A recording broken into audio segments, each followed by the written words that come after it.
Hey guys, welcome to this session.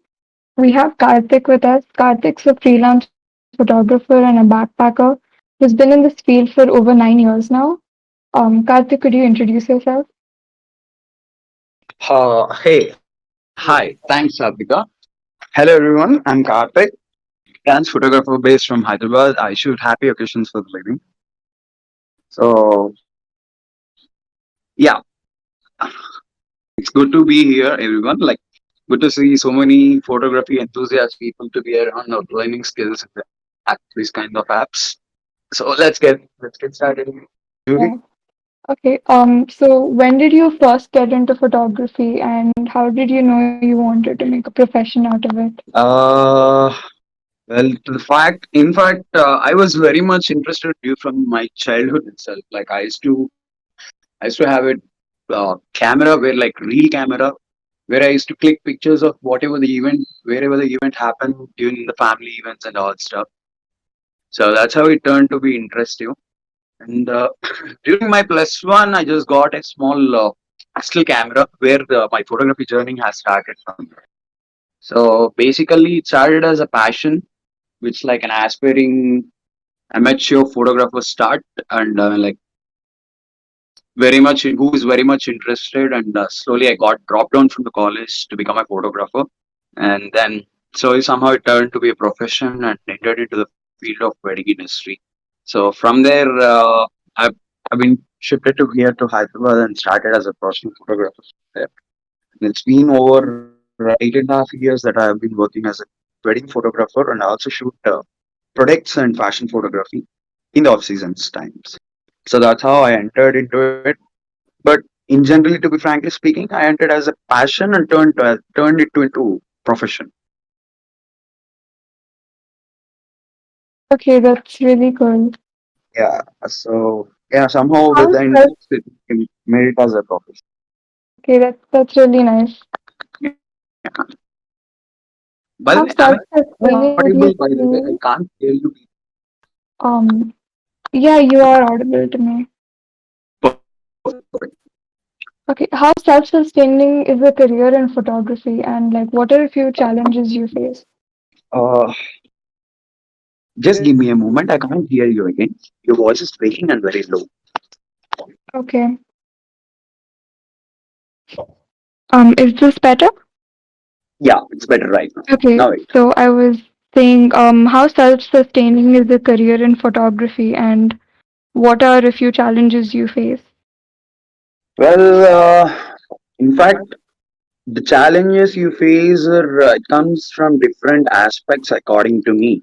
Me, basically being from a rural area, the first big challenge comes from the parents. When you select art as your profession and your career, firstly, the first hurdle which you get is from the parents that whether it's a good profession to choose or not.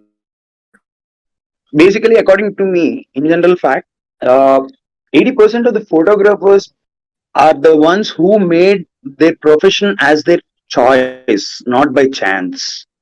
So it comes under as like it's your own perspective of feeling towards it. I mean, the work and all, whether you earn it, whether you earn good or not, it all comes with your passion and interest to join it and make it as a profession. And when it comes to my perspective, it might be different from the person to person. But I chose it as a career because money was never a thing for me because I was very much aspirated to be in this photography industry and art from the day one itself. So what I really thought was every day was a new task for me to do. I got out of so many hurdles because like my parents never supported me regarding the photography thing because they want me to be an engineer or some other lawyer or a doctor or something rather than photographer. So I never had an interest towards the book education. In fact, to be frankly speaking, I mean, according to me, I mean, in my perspective, so I never had interest towards the book education or something. So I just got out of the my college and I started clicking pictures, shooting, practicing myself, and somehow I had few friends from Hyderabad who are really good at photography by that time itself. Like you can consider them as my mentors in general terms. So those are the people who pushed me a lot into the front. I mean, like they saw me being aspirated towards the photography and things, so they pushed me forward into the field so that I just got entered into it and chose it as a career as my option, career option. So it might be differ from person to person. Even in the photography industry, there are so many streamlines where you get to earn in a different perspective in different way. Few people does it for only because of their interest of doing something art or somehow. But to me, according to me, it's a way better good option to first finish somehow some degree and just enter into the field as a good option according to me. In fact,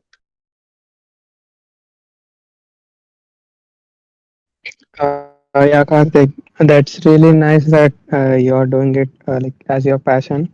Also, I have a more specific question for you.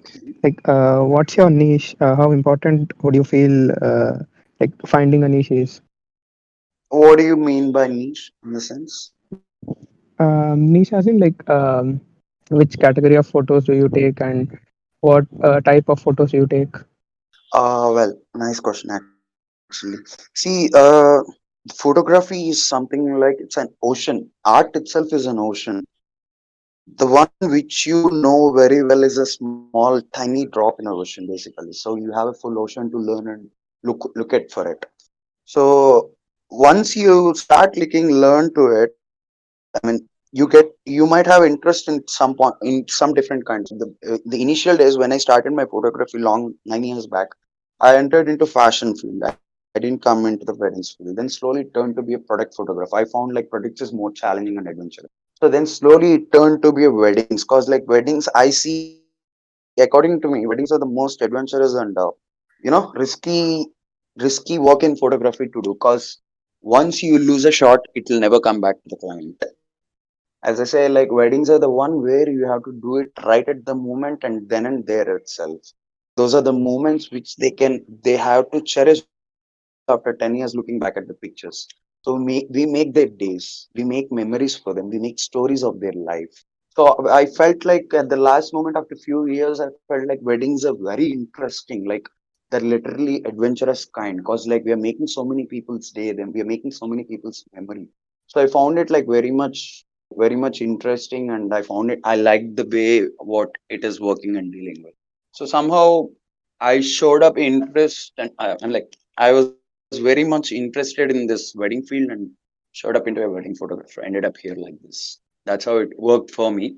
But usually it varies all the time. Like photography can never end up. There is no professional in photography because like every day is a new learning. There is new another concept where which you doesn't know.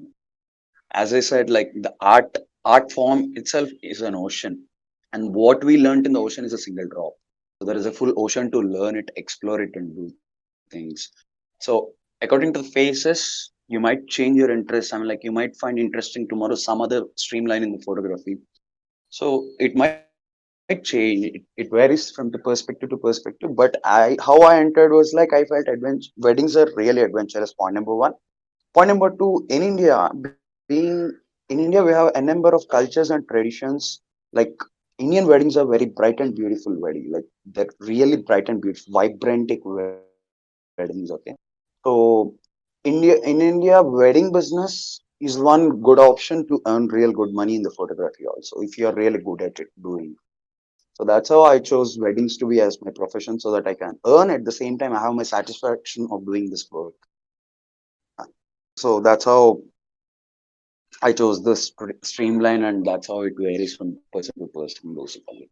Yeah, it makes sense. Also, that was a Yeah, great analogy, by the way.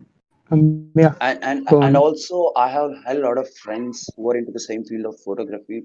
There are a lot of friends who doesn't like weddings and who wants to shoot only products or fashion or something. Okay, their Yeah. interest is something different. Their perspective is completely different. But that's what it varies from people, person to person. In fact, like according to your interest, how you're doing, what are you pro in it. That's how it works basically. And my style of shooting is from the day one itself. My style of shooting is always candid. I never ask a person to pose, or I never see a person to see a different angle or something. All that my eyes finds to look always the light, shadow, and the right movement. So candid is nothing but being in the right moment at the right time. So that's how Yeah. I felt like weddings, the moments and the right time should be there in the wedding so that to make their day and beautiful with all stuff. So I found it weddings are really good for my kind of thinking. So yeah, that's how it works. Yeah, that's really nice. I've never saw someone who clicks candid pictures on weddings though. Yeah, See, well, basically, that's really nice. a lot of people say this also actually. In generic theory, uh, let's look back into 2009 or 2010 when I came into this. Back in 2010, there are no so many. I mean, like this kind of so many photography, wedding photography business options. In fact, in the last 10 years, photography has grown into vast circle in India where it's one of the very booming and what do we call like competitive sector right now in the industry. So like 10 years back, you might find a photographer hardly one for the area. Right at the moment, for at least for a street, you can find at least two, three people saying, I'm a photographer. So the wedding industry, the photography industry itself has grown very vast and wide in our Indian culture, basically. That's mainly because of the weddings, I feel like rather than the product and fashion, India doesn't have that good fashion theory and that good product works also when it compared to the globally. But Indian wedding photographers are very massive and very kick-ass when it compares to the globally also. They're enlisted people, a number of people who are doing that.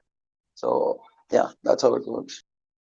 Yeah, that's true. And also, I feel like before, the people were not that easy. Like they could not get camera as easily as they can get now. Because Exactly, you'll get a camera on the phone itself. exactly.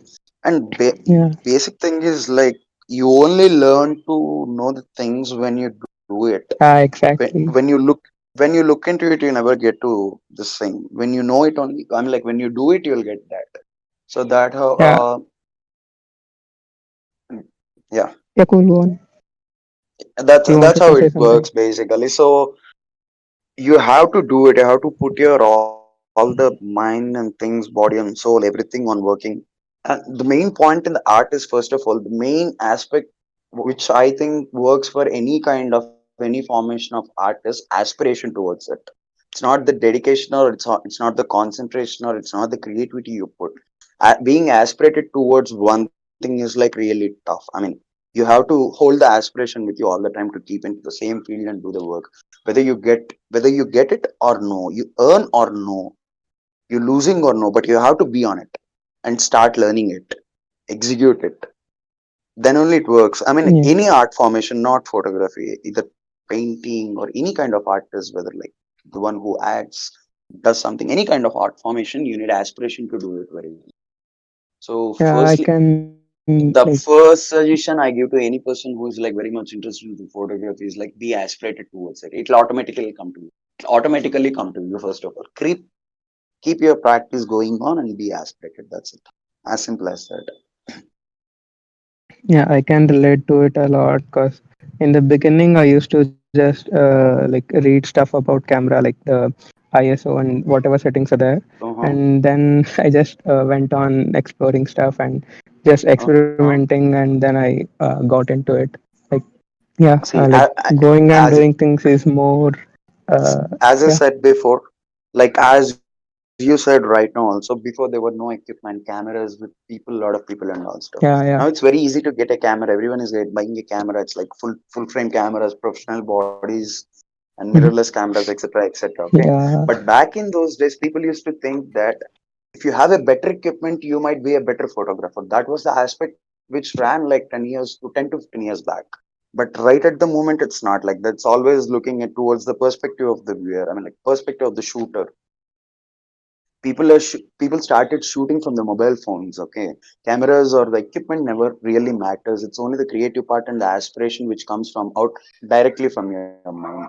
So that's what I say. Like being aspirated is the one main point which will gain you anything there. What you're looking for, basically. So yeah. it's Cool. not the Um, equipment or it's not the equipment. It's not the push from some other person or it's not something else. It's only your mind, your aspiration, your dedication towards the subject of the. yeah, totally. Yeah, Okay. not I this have. actually works in any other field also, but basically for the art formation, this is the main point. Okay. Let's move on to the next question. Like, whose work inspires you the most? Like, is there someone whom you love a lot, or love is content?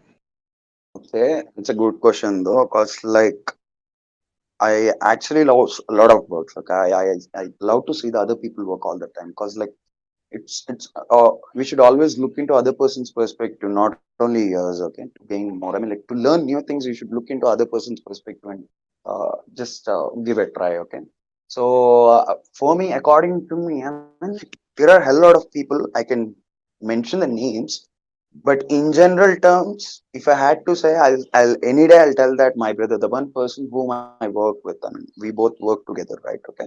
So he's the person, he's like a mentor kind of a thing. His work I love very much. His name is Deva. We both work together. We both learn photography together. I mean, so the one person, if I had to say, that is Rayvant. And then when it comes globally, being an inspiration to look forward, I always love Tony Hawk's work. If you are a really, I mean, like if you have a perspective and I look like a Tony Hoffer, you're already a like well settled photographer in the world, no doubt about it. Like the vision or the perspectives or the subjectual things which you look is completely different. It's completely different level. He sees everything in a wide formation. And in this field, it's very hard to see, find the detailation, everything in that form of wide range. Okay. Uh, he actually executes the plan of the shoots right at the moment and right at the place. Okay, after looking at the things in front of him, he execute then and there itself.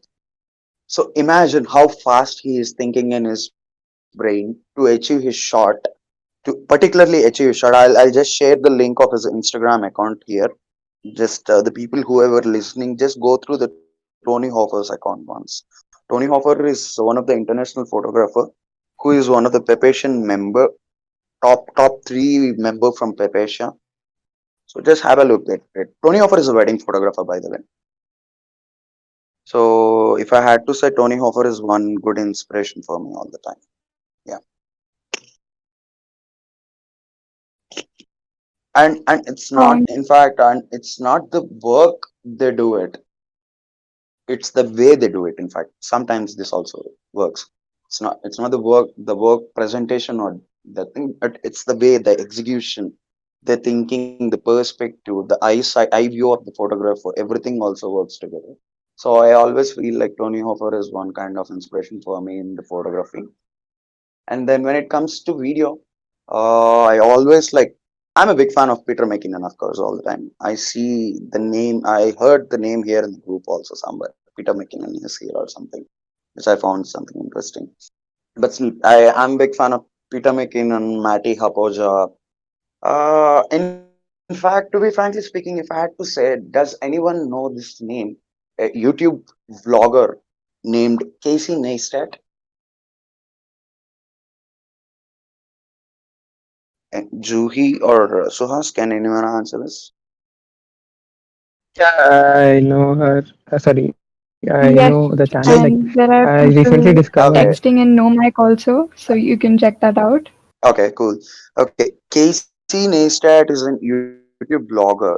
He's like, in fact, in generally to say, he's one of the veteran for the vlogging family in the world. Okay, he's a veteran. In fact, not one of the, he's one among the veteran. Because like back in those days, I'm talking about, there is no YouTube. There is no some social media channel to view the videos and stuff. There's nothing, in fact. Even if you had to have a camera, it'll be like crazy weightful, some video cameras kind of things, like old tech. Back in those days, he used to vlog his videos. Okay, just think of his brain, how advanced he is. People right now, everyone is like vlogging in the YouTube, doing TikTok videos, or doing something or the other things to make themselves famous through the social media or doing such things. Imagine his brain. He started doing that 22 years back. How advanced is he? He's the guy who shot the live videos of Twin Tower attack. Can you imagine how it was? If you hit the twin tower attack videos in the YouTube, you can see the Casey Neistat vlog on that live. Okay, flight hitting building. You can see the live video Casey Neistat vlogging back in those days. Okay, I think no one here in this group who are listening not even have an idea of a camera or like options in the camera back in those days. I think so. If you look at Casey's work, after all the 20 years of his work, Casey's work doesn't have any kind of what do we call like poshness or what do we say like very intense cinematic feel and all stuff. There is nothing like that. Is a truly story biased cinematographer in my perspective. Like he never has a craziest B rolls or crazy transitions in the film. I mean, like the film or the blog or whatever he do, or what do we call crazy color DI work or any color correction work or anything. They're just simple basic tripod shots. But the execution between the shots and the perspective between the shots, if you see that, the same camera will be placed in a different directions. That means like the same shot has been the same scene has been shot thrice. Imagine like a single person vlogging his daily routine every day with one single camera in different perspectives and different locations. Imagine how aspirated and how he is thinking towards it. I mean, like there is no new tech involved in it. In fact, the story is the main point, basic line. That means the main subject which you prepare yourself in your mind is the main point rather than doing all. I mean, like or the camera or edit or work or any kind of stuff. Okay, so it's always been with you only, like your inner creativity to boom pump up. Just, I'll put some example links here down. Please do find out, everyone. You'll get to know after looking one or two videos of him or something like that. Does both of you anyone know anyone discovered before Casey Neistat videos or anything? Juhi or Suhas or Mahesh here and down who's like listening? Yeah, I recently discovered the channel though. Haven't seen much of her videos.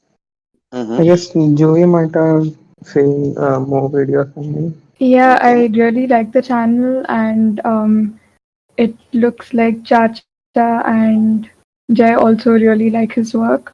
Mm-hmm. The, see, Casey always explains that there is a complete vlog of 40 minutes of video. The same question, things which I answered right now, the same things.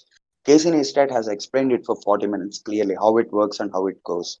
It's not always the tech or it's not always the doing, it's always what you feel, how you execute, it's always the presentation, what you thought, the imagination process in your mind. Okay. So the final motto is to achieve what you want from your mind rather than like compensating it with doing some other stuff.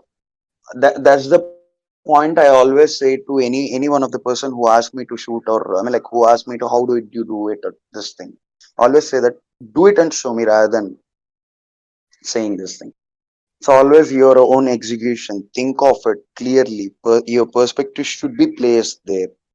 So that's not it's not at all tech anytime anymore. In fact, it's not at all tech or anything. It's only your perspective, your creativity. Just keep on polishing your creativity, so it will take you one day to there. What you're reaching, your perspective. It makes a style for you, by the way. First of all, because everyone's work changes from person to person. Art changes from person to person. My work might be in one formation. Your work might be in some other way. I mean that makes your style of work. People also will like your style basically. People choose you because they like your style of work. So that's how it works, and that's how you have to figure out yourself. I mean, after doing for a while, you get to figure out yourself. Right?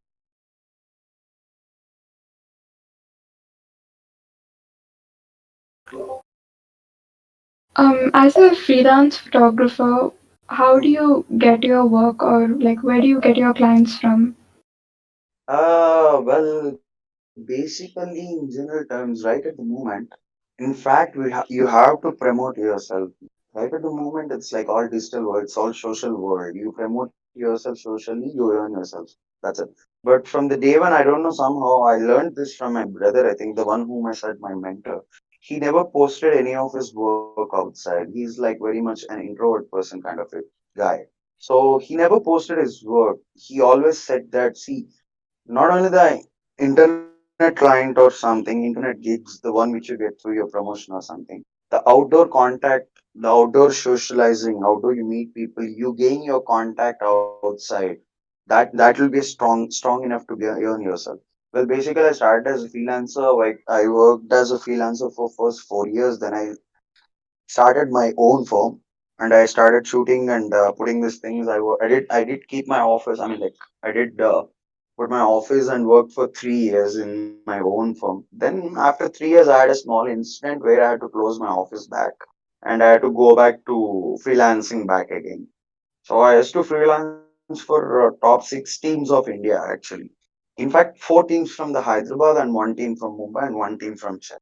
So whenever they have work from nearby places, they used to contact me directly regarding the freelance work. Even now, today also, I'm freelancer. I do freelance work with four of the teams from Hyderabad. I've been to Tibet borders. I've been to China border. I've been to this what do we call it? Myanmar. I did all the cross country border traveling. I was a pure backpacker then, so I traveled on foot almost all complete India, hardly one or two states. So what the real thing is how my travel life journey started was after losing my office and my own firm career basically. I thought of taking a break for a while. Like really need a break kind of thing. Like I thought, like let's travel somewhere. I mean, like, at least as a vacation. So then I used to have a friend named Rishi Srivatsa. He was a good intense traveler back then only. In fact, like he almost all traveled for 43 countries all alone. He used to work with AT&T company in America by the age of 21. He used to have a limousine car and he used to roam around the whole country as a data analyst or something. I don't know what his position was back then, but still, yeah. His job was to get the computers on in the limousine and travel all around the American streets, so that if there is any problem, he should give the error connection to the log update to everyone. So this guy Rishi, then only he quit his job from AT&T. He came back to India and he started an ad agency company, ad filming company called Elevate. So back then we both thought like, okay, we'll do one thing. Let's travel for a while. I mean, like for a while in the sense we thought just one trip kind of a stuff. Let's go trip and come back and let's put all our ideas and mind things on this Elevate company and build an advertising company properly. We started that and we thought, okay, let's go somewhere. And we planned for, we thought of, we actually planned for Leh Ladakh and we started the journey. But we never ended up being there in the Leh and Ladakh. And so what we did was like back then we are always, even we have enough amount of adequate money in our pockets, but we never planned for spending. We always thought, let's do a budget trip, budget travel, so that we'll also learn things, we'll experience things. So first we started as there, and I flew to Delhi, got down in the Delhi, and got into a bus in Chandni Chowk. I used to stay in Delhi. I stayed there for a year, so I know few bits of Delhi and friends. So I went to Chandni Chowk, met a friend, and from there I took a bus and been directly to Manali. Okay, so that was a peak season for the snow, where as a photographer, I was like very much attracted to that kind of a place back. So I thought, like, okay, fine, this is good. Let's explore a bit more kind of. Yeah. Started traveling as a budget traveler. The first trip when we went, we ended up coming back home in 32 days. 32 days I've been to almost 19 places. Okay, 19 places. I almost all traveled completely Uttarakhand, been to Jammu and Kashmir, etc., somewhere there in the hills only. We came back and then what we thought was like, let's put all the ideas in the advertising company and build it in as a career into it. But we didn't do that actually. We quit the plan of building the advertising company, and that was a peak season where I came back. I worked for 3 months. I earned some amount of money, and then again left back to traveling because like I loved traveling like that. So I turned back and I left back to again to traveling to Himalayas. Okay. There it all started. Somehow I like the journey being like hippie kind of stuff and all, which I ended up coming back home after 9 long months. I was there completely there in Parvati Valley, etc., etc., all the Himalayan parts of India, almost all the parts of Himalayan mountain ranges. Been there, and I came back after 9 months like a proper hippie, where all my parents or the friends or all the colleagues or everyone were like very much worried about me, like I was not here for a while, traveling everywhere. I came back. Then again, it was a wedding season. I worked for again 3 months. I earned something. Then immediately I went back. So it was like a habituated procedure for 4 years. Okay. For the 4 years, I did nothing except working for 3 months and traveling for 3 months, working for 3 months and traveling for 3 months. That's how I started traveling, and I did travel almost all the India on foot. It's all on foot in the sense like by government transports and all rather than flying or moving. So finished there, and there what I found was like I before that I never had a hobby or an idea of trekking. But what happened was I saw somewhere a glimpse of Mount Everest in the Himalayan ranges. That was the moment I thought like we should start trekking. I should achieve this Mount Everest. So somehow I fell in love with trekking concept and started trekking mountains. I ended up finish trekking 8 mountains till date. So that's how the glimpse of Mount Everest made me become a traveler. In fact, to be frankly speaking, I've been to Mount Everest twice. I've been to Mount Everest base camp twice. I'm sorry. So I'm a base camp 2H holder, and I've been to Ahmedabad. I've been to Annapurna Mountains. I've been to Lamjurala, and that's in Nepal. All those four mountains in Nepal. In Indian mountain ranges, I did so many mountains like unexplored kind of things. So many for shooting stargazing things and stuff.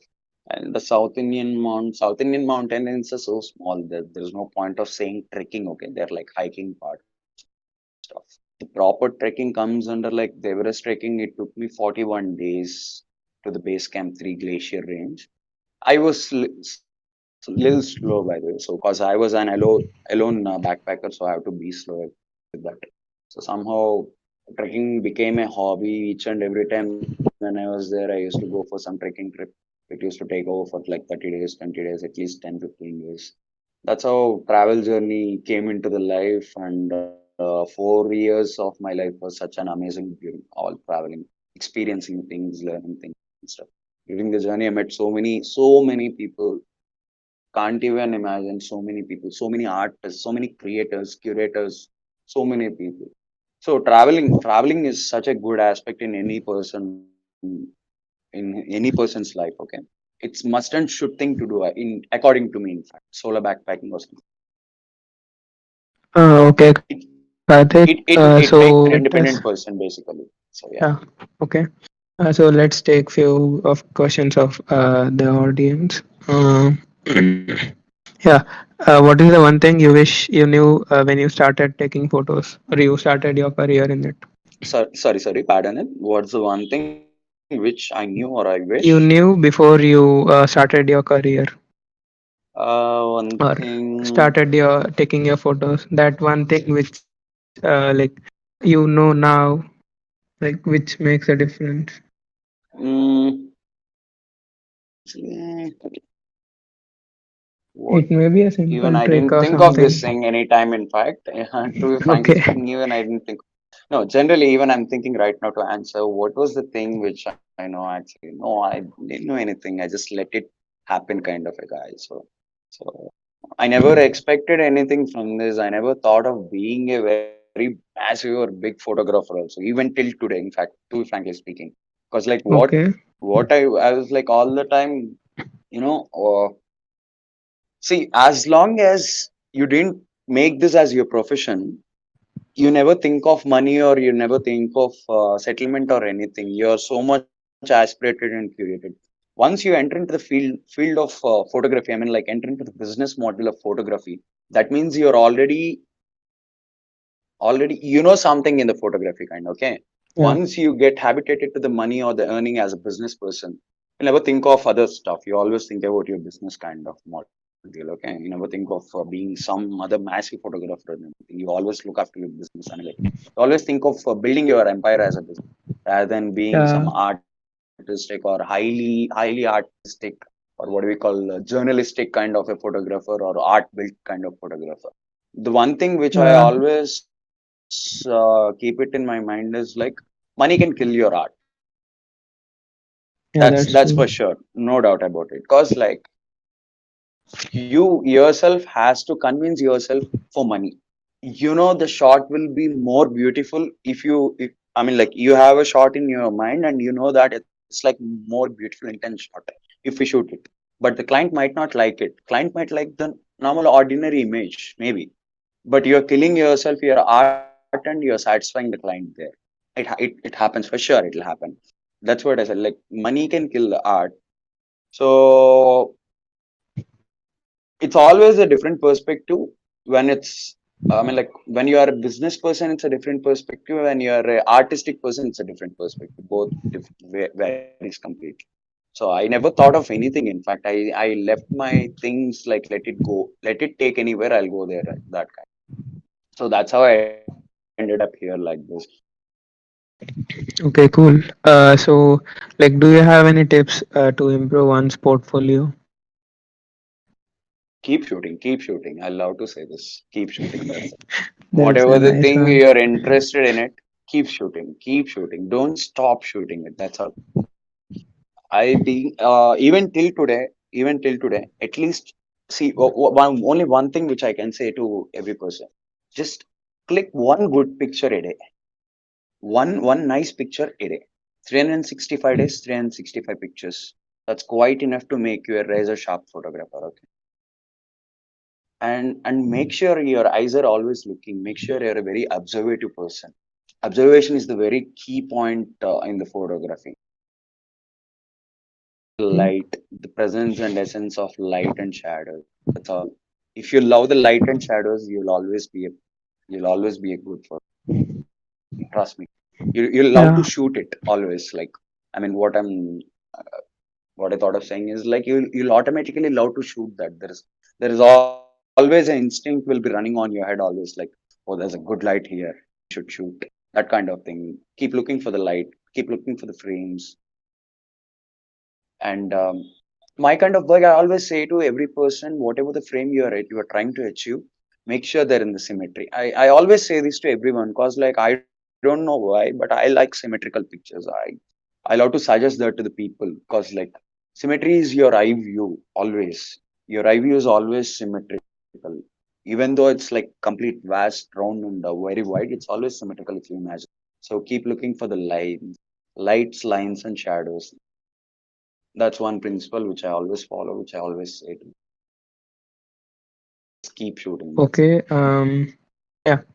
Chacha is asking, he wants to know about your thought process going around your mind while you take photos. My thought process. Like your thought process Uh, when you're taking photos or such pictures. such a beautiful question, actually. So okay, let me be frank. Let me speak frankly. I'm Yeah. always very much feared inside. Like I'm very much anxiety person while going to the shoot. Like every shoot is a new shoot for me. In fact, almost I did shoot like almost 150 to 180 weddings till date. Like rather be the freelance or the own events or one or the other. Some almost all shot 150 to 200 weddings, maybe more than that. But even till today, if I had to go for a wedding shoot now, it's like a day one shoot for me. I feel like it's the first shoot again.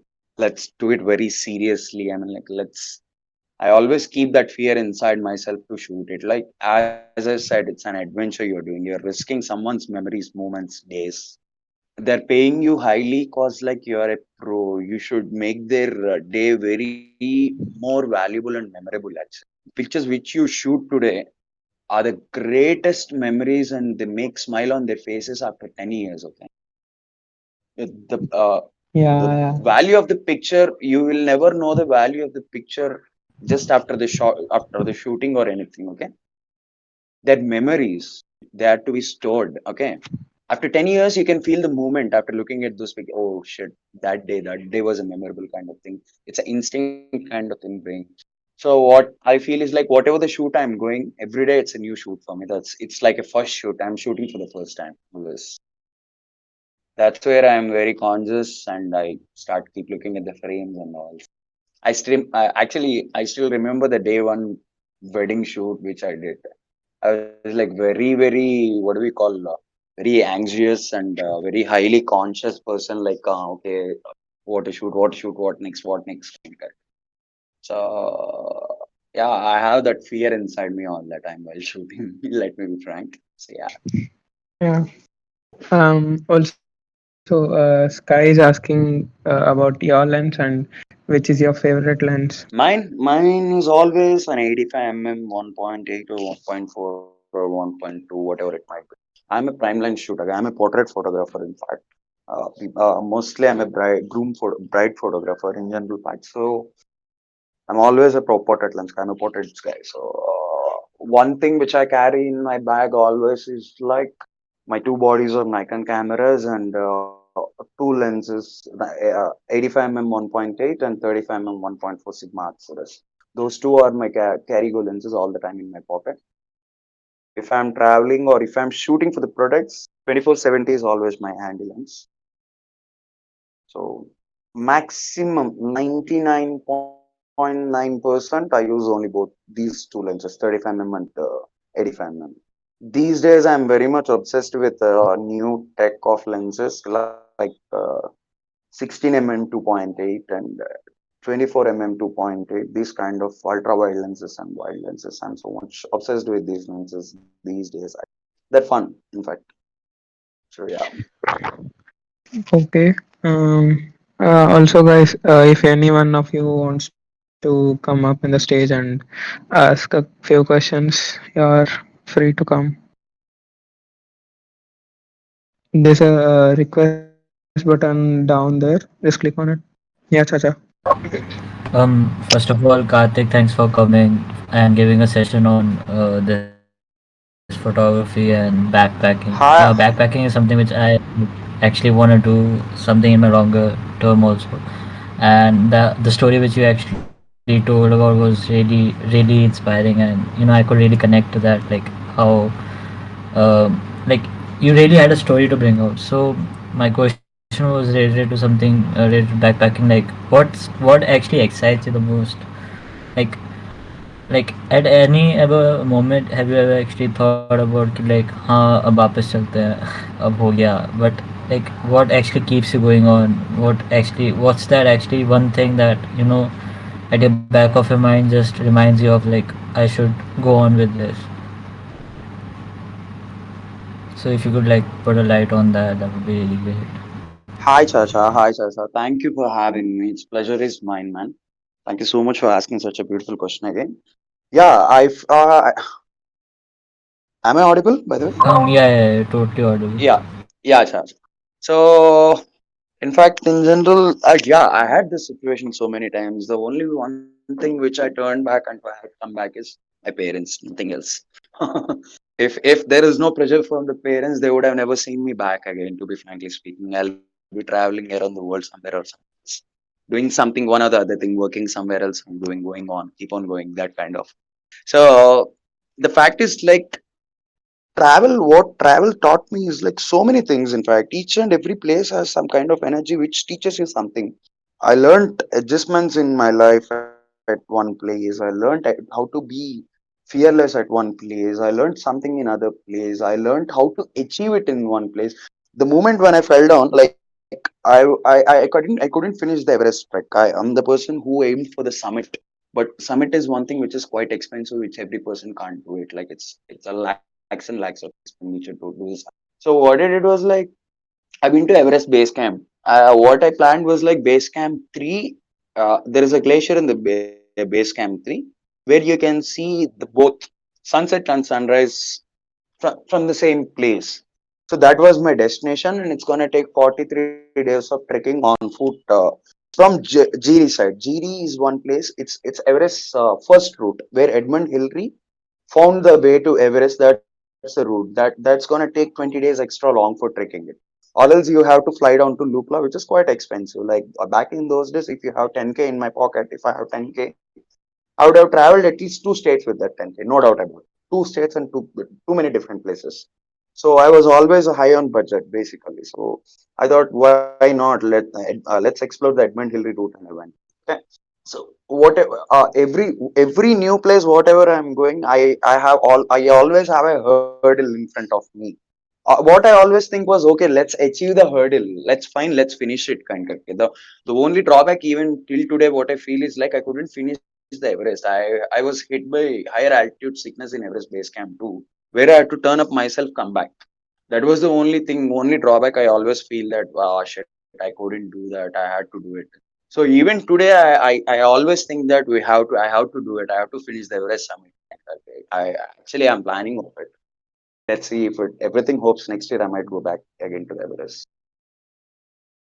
So I had so many adventures, so many experiences. If I start explaining you the experiences which I had in my travel life, this session never gonna end for 24 hours. Trust me. Trust me, it'll never end just before 24 hours. Okay. So yeah, the best That's why example I could, the best that's why we're example, surely gonna or another.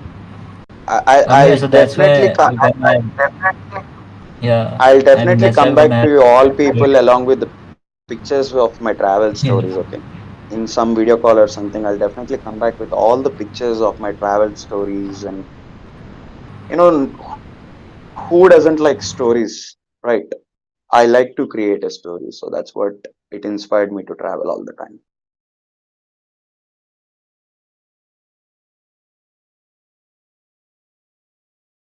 Is anyone know? Okay. Anyone else would like to come up on the stage?